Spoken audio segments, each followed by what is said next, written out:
Ajajaan qajeelcha odeeffannoo raayyaa ittisa biyyaa Jeneraal Geetaachoo Guddinaa godina Shawaa Bahaa aanaa Booratti wayita facaasaa qamadii eegalchiisan raayyaan ittisa biyyaa nageenya biyyaa fi uummata kabachiisuudhaan cinatti nyaataan of danda'uudhaaf hojjetaa jiraachuu himan.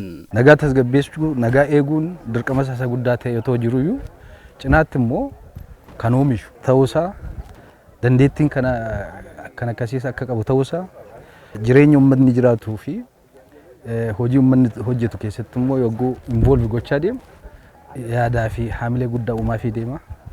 Itti fayyadamni isaa achuma keessatti mul'ata. Qaawwa uummataas ilaalee duuchaa deema. Hawaasni miseensota raayyaa ittisa biyyaa waliin ta'uudhaan nageenya isaa eeggachuu akka qabaatus dhaamaniiru Jeneraal Geetaachoon. Kan uummata keenya gadadootti deebisaa jiru kun namoota muraasa. Namoonni muraasni kun immoo bifa qabachuutu irra jiraata. Qe'ee keessaa ba'anii, ganda keessaa ba'aniiti jeequmsa akkasii uumanii uummanni akka buqqa'uu fi oomisha isaallee kan dalagatanii gochuu irratti sochii gochaa jiran. Kanaaf uummanni gurmaa'ee ofirraa ittisuutu irra jiraata. Bulchaan godina Shawaa Bahaa obbo Abbaabbuu Waaqoo humni raayyaa ittisa biyyaa aanaa Booraa qubachuunsaa gama nageenya hawaasaa fi misoomaaf murteessaadha jedhan.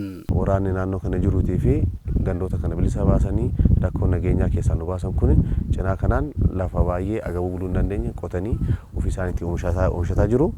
Kana qofaa miti qotee bulaa deeggaraa jiru. Lafa amma isaan qotan kan qotee bulaa facaafatu jira.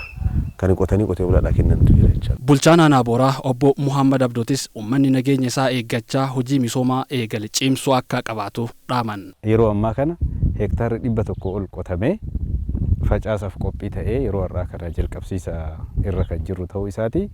Egaa qonnaan bulaan qotus kan dhaabbileen adda addaa qotanis walitti dhufee oomishtummaa keenya kan dabalu ta'uu isaati.